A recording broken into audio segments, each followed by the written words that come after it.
Selamat pagi, perkenalkan saya Antonia Aritonang dari mata kuliah studi kelayakan bisnis dengan dosen pengampu Ibu Purwanti. Di sini saya mengambil toko bakery pastry sebagai studi kasus saya. Apa itu bakery pastry? Bakery pastry adalah dua istilah terkait dalam dunia kuliner yang berhubungan dengan produk makanan yang dipanggang. Pastry berasal dari bahasa Prancis patisserie yang berarti kue-kue dan umumnya merujuk pada hidangan yang dibuat dari adonan berlapis, kaya lemak dan memiliki tekstur yang renyah. Bakery adalah istilah yang lebih luas dan meliputi semua produk roti dan kue yang dipanggang, termasuk roti tawar, roti manis, muffin, dan cookies.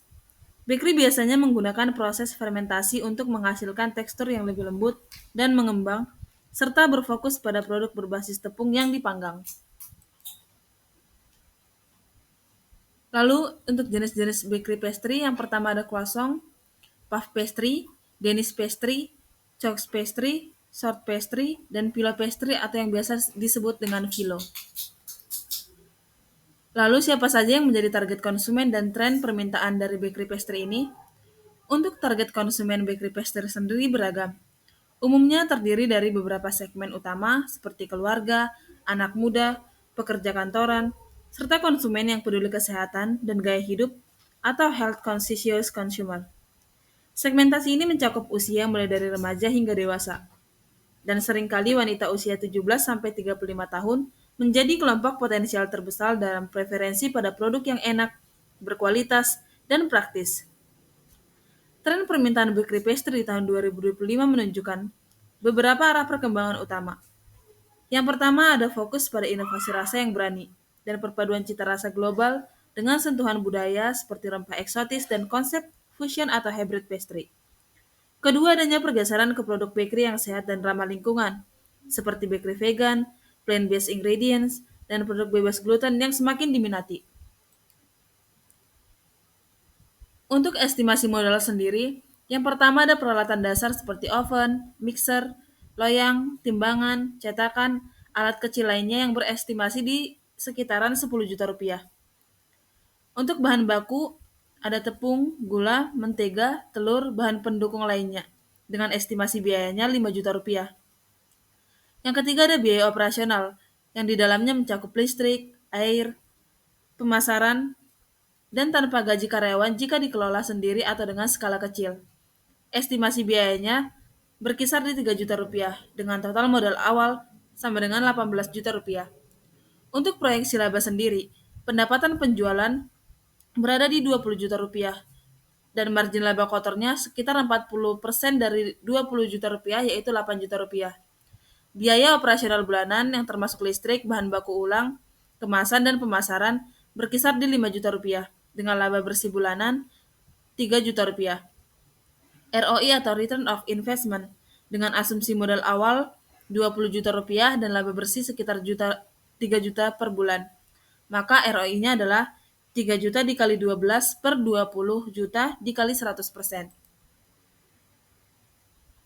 Untuk operasional sendiri, operasional lokasinya yaitu memilih lokasi yang strategis seperti area padat penduduk, dekat perkantoran, kampus, atau pusat perbelanjaan agar mudah diakses oleh target pasar.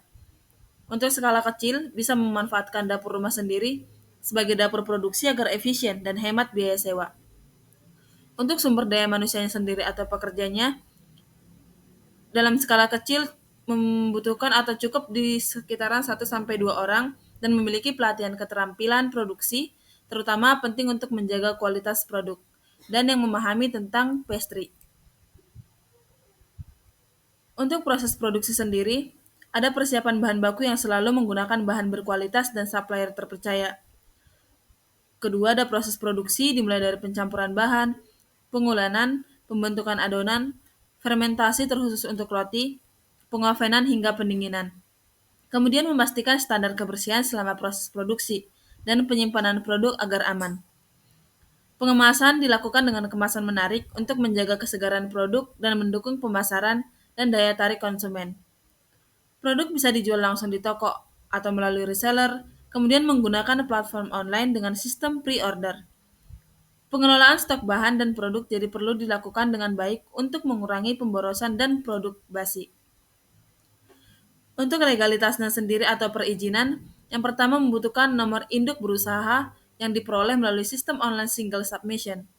Kemudian ada sertifikat produksi pangan industri rumah tangga, wajib bagi usaha skala kecil dan rumahan yang memproduksi pangan secara manual atau semi otomatis.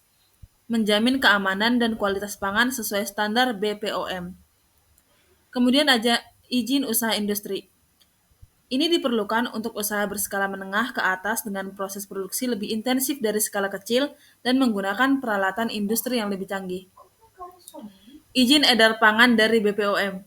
Diperlukan jika produk bakery atau pastry akan diedarkan secara luas, terutama dalam kemasan tertentu, lalu memastikan produk aman dikonsumsi dan layak edar. Sertifikat halalnya jika menyasar pada pasar muslim. Diperoleh dari Majelis Ulama Indonesia atau MUI untuk memastikan produk halal bagi konsumennya. Kemudian ada NPWP dan perizinan pajak.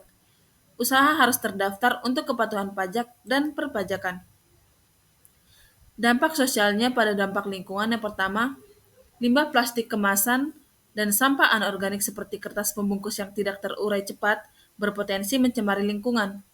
Penggunaan kemasan ramah lingkungan dan daur ulang sangat dianjurkan. Penggunaan bahan baku lokal dan organik dapat mengurangi jejak karbon dari transportasi dan mendukung keberlanjutan.